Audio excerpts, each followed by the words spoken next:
नमस्कार, मैं हूं रंजीत झा और आप देख रहे हैं देश समाचार एक्सप्रेस। राज्यसभा के सांसद और मशहूर वकील कपिल सिब्बल ने उपराष्ट्रपति और राज्यसभा सभापति जगदीप धनखड़ के उस खेल को बेनकाब कर दिया जो न केवल न्यायपालिका की स्वतंत्रता को खतरे में डाल रही है बल्कि संवैधानिक प्रक्रियाओं को भी ताक पर रख रही है।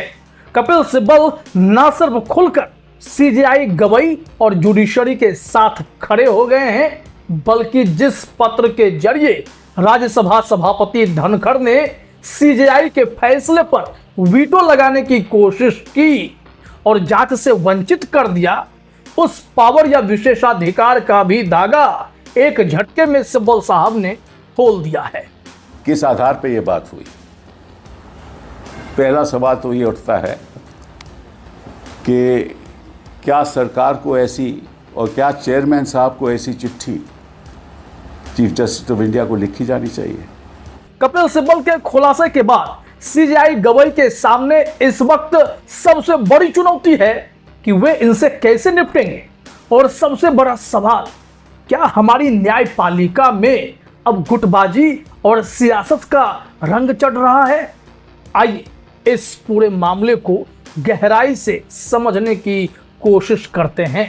कपिल सिब्बल ने बताया कि 13 दिसंबर 2024 को उन्होंने जस्टिस शेखर यादव के खिलाफ एक इंपीचमेंट मोशन दायर किया था जिसमें 55 राज्यसभा सांसदों के हस्ताक्षर थे।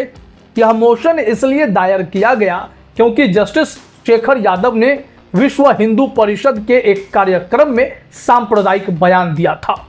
सुप्रीम कोर्ट ने इसे गंभीरता से लिया था और इलाहाबाद हाई कोर्ट के चीफ जस्टिस से एक रिपोर्ट भी मांगी जिसमें जस्टिस यादव के खिलाफ बहुत ही भयावह रिपोर्ट आई। इस रिपोर्ट को देखने के बाद कोई भी आगे कार्रवाई कर सकता था, लेकिन राज्यसभा में इस पर खामोशी की चादर ओढ़ ली गई। सिब्बल साहब का कहना है कि 6 महीने बीत जाने के बाद भी सभापति जगदीप धनखड़ ने इस मोशन पर कोई कार्रवाई क्यों नहीं की। सवाल उठता है, क्या इतने गंभीर मामले में केवल हस्ताक्षरों की जांच के लिए 6 महीने का समय चाहिए होगा? क्या यह देरी जानबूझकर की गई है ताकि जस्टिस शेखर यादव 2026 में रिटायर हो जाएं और इस मामले को टाला जा सके? सिब्बल ने आशंका जताई कि या तो इस मोशन पर कोई कार्रवाई होगी ही नहीं या फिर कुछ हस्ताक्षरों को अमान्य घोषित करके इसे खारिज कर दिया जाएगा। तो क्या ये सरकार शेखर यादव को बचाना चाहती है? दो बातें होंगी, या तो इन पे कोई कार्रवाई नहीं होगी ताकि ये मामला यहीं फंसा रहे, या 6-7 दस्तखतों को कहेंगे ये सही दस्तखत नहीं ताकि वो मोशन रिजेक्ट हो जाए, ताकि हम सुप्रीम कोर्ट जाएं, उस पर वक्त लगे। अब सवाल यहां पर यह है, क्या जस्टिस शेखर यादव को इसलिए बचाया जा रहा है क्योंकि उनका बयान बीजेपी की हिंदुत्व आइडियोलॉजी से मेल खाता है? अगर ऐसा है तो क्या यह न्यायपालिका को सियासी रंग देने की कोशिश नहीं है?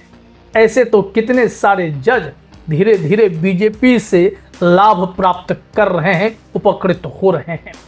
लेकिन अब गंभीर पहलू पर गौर कीजिएगा।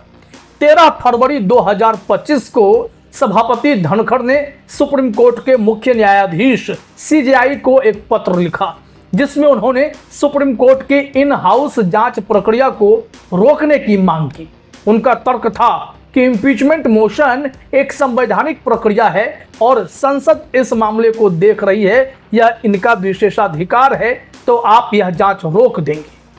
कपिल सिब्बल ने इस पत्र को अनुचित बताया है क्योंकि अभी तक इंपीचमेंट मोशन स्वीकार भी नहीं हुआ, एडमिट भी नहीं हुआ, तब फिर कैसे आप पत्र लिख सकते हैं?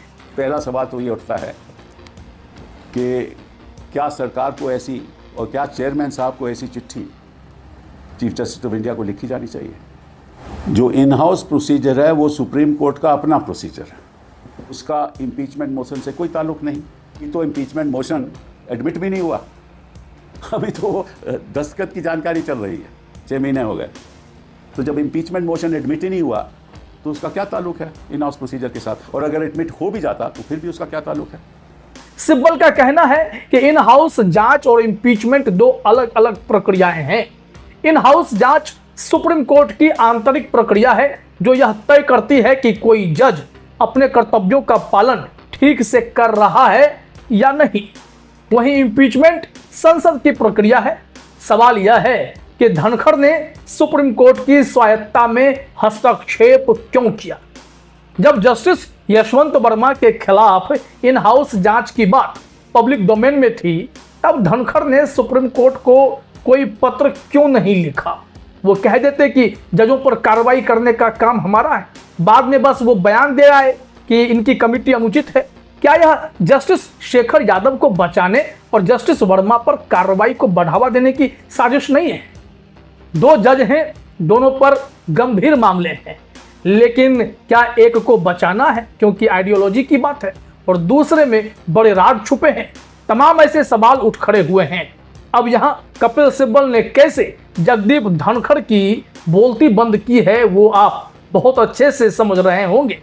कपिल सिब्बल ने जस्टिस यशवंत वर्मा के मामले में भेदभाव का गंभीर आरोप लगाया। उन्होंने कहा कि यशवंत वर्मा के खिलाफ कैश कांड में सुप्रीम कोर्ट की इन हाउस जांच को आगे बढ़ने दिया गया, लेकिन जस्टिस शेखर यादव की जांच को संसद के विशेषाधिकार का हवाला देकर रोका गया। सिब्बल ने सवाल उठाया कि अगर दोनों मामले पब्लिक डोमेन में थे तो धनखड़ ने केवल जस्टिस यादव के मामले में ही सुप्रीम कोर्ट को पत्र क्यों लिखा। क्या यह सरकार की ओर से चुनिंदा कार्रवाई का सबूत नहीं है। चेयरमैन साहब ने ये कहा कि ये जो इन हाउस प्रोसीजर की बात है ये हमें पब्लिक डोमेन से पता चली। तो अगर पब्लिक डोमेन से पता चली और आपने चिट्ठी लिख दी तो फिर हम सवाल ये उठाते हैं कि जो पब्लिक डोमेन में यशवंत वर्मा के खिलाफ इन हाउस इंक्वायरी हो रही थी, आपने चिट्ठी क्यों नहीं लिखी।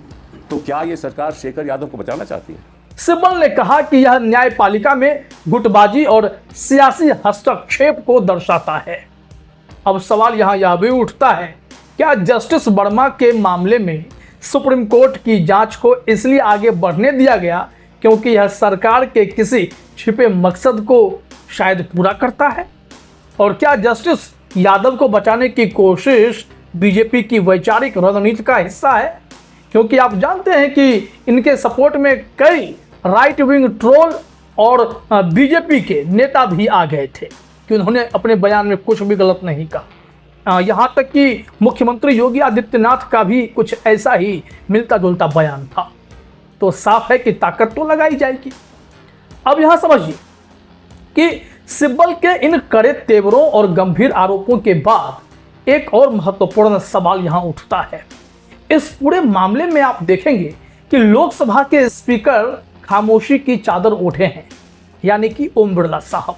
जजेस इंक्वायरी एक्ट 1968 के तहत इम्पीचमेंट मोशन लोकसभा में 100 सांसदों या राज्यसभा में 50 सांसदों के समर्थन से लाया जा सकता है, लेकिन जस्टिस शेखर यादव और जस्टिस यशवंत वर्मा दोनों मामलों में सारा मोर्चा केवल धनखड़ और राज्यसभा ही क्यों संभाल रही है।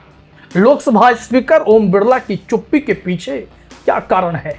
क्या यह एक सुनियोजित रणनीति का हिस्सा है।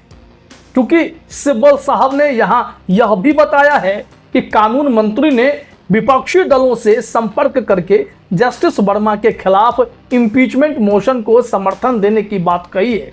किरण रिजिजू भी जो संसदीय कार्य मंत्री हैं वो भी विपक्ष से कांटेक्ट कर रहे हैं, बड़ी बड़ी बैठकें हो रही हैं कि जस्टिस यशवंत वर्मा पर कार्रवाई हो।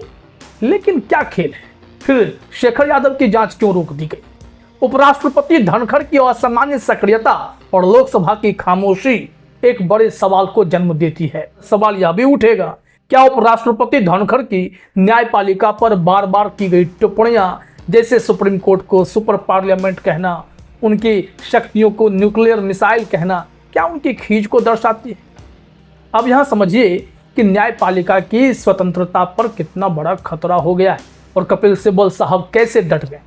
कपिल सिब्बल ने चेतावनी दी कि अगर सरकार इन हाउस जांच के आधार पर जजों को हटाने की कोशिश करेगी तो यह पूरी तरह असंवैधानिक होगा। उन्होंने कहा कि जजों को हटाने के लिए जजेस इंक्वायरी एक्ट के तहत इम्पीचमेंट प्रक्रिया का पालन करना अनिवार्य है। सिब्बल ने ऐलान किया कि वह जस्टिस यशवंत वर्मा के खिलाफ किसी भी इम्पीचमेंट प्रस्ताव का अब संसद में इसलिए पुरजोर विरोध करेंगे क्योंकि बात जुडिशरी के हक की है, उनके स्वायत्तता की है। उन्होंने विपक्षी दलों को एकजुट करने की बात कही है ताकि बिना ठोस सबूत और पारदर्शी प्रक्रिया के कोई भी कदम रोका जा सके। कपिल सिब्बल का कहना है कि ऐसे कदम न्यायपालिका की स्वायत्तता को कमजोर करेंगे और यह लोकतंत्र के लिए खतरनाक है। अब बड़ा सवाल यहां पर यह भी उठता है कि सीजेआई गवई इस चुनौती से कैसे निपटेंगे। जरा आप ही सोचिए, जब छोटे छोटे मामलों में सुप्रीम कोर्ट जांच समितियां बना देता है, लेकिन जजों की जांच के लिए बनी कमेटी को संसद के हस्तक्षेप से रोका जा रहा है। क्या यह न्यायपालिका में सियासी रंग चढ़ने की कोशिश नहीं है कि वहां वीटो लगाया जा रहा है? अब कपिल सिब्बल ने जब मोर्चा खोल दिया, उनके खुलासों ने भारतीय न्यायपालिका और संसद के बीच एक गंभीर टकराव को सामने ला दिया है। सभापति जगदीप धनखड़ की भूमिका, जस्टिस शेखर यादव को बचाने की कथित कोशिशें और जस्टिस यशवंत वर्मा के खिलाफ जल्दबाजी में कार्रवाई के प्रयास ने कई सवाल खड़े किए हैं। क्या यह सब बीजेपी की वैचारिक आइडियोलॉजी को आगे बढ़ाने की साजिशें हैं? क्या न्यायपालिका को सियासी रंग में रंगने की कोशिशें हो रही हैं? सिब्बल ने साफ कर दिया है कि वह इस मामले में चुप नहीं बैठेंगे और विपक्ष को एकजुट करके इस असंवैधानिक कदम का विरोध करेंगे। यह मामला न केवल संवैधानिक प्रक्रियाओं की पारदर्शिता पर सवाल उठाता है, बल्कि यह भी बताता है कि हमारे लोकतंत्र के स्तंभों न्यायपालिका और संसद के बीच संतुलन कितना नाजुक मोड़ पर है। जनता को यह जानने का हक है कि बड़े बड़े पदों पर बैठे लोग अपने कर्तव्यों का पालन कैसे कर रहे हैं। इस चर्चा को यहीं खत्म करते हैं, लेकिन सवाल अभी भी बाकी है। आप इन सवालों पर क्या सोचते हैं? आपकी राय क्या है? कमेंट जरूर बताइएगा, क्योंकि हम आपके कमेंट को भी देखते हैं। वीडियो अगर पसंद आए तो इसे लाइक कीजिएगा, चैनल को सब्सक्राइब कीजिएगा, साथियों में साझा कीजिएगा, ताकि अगले वीडियो का नोटिफिकेशन आपको तुरंत मिले। फिलहाल इस वीडियो में इतना ही। आप तमाम साथियों का हमसे जुड़ने के लिए बहुत बहुत धन्यवाद, शुक्रिया।